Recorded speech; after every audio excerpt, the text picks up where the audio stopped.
So, umpisahan po natin ang ating programa. Dahil sa araw na ito ay may dalawang parte ang ating programa. First, yung presentation ng klase. At ang pangalawa po ay ang palarong Pinoy.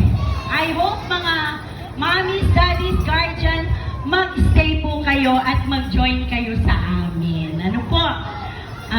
Simulan na natin habang binigyan tayo ng magandang weather talaga.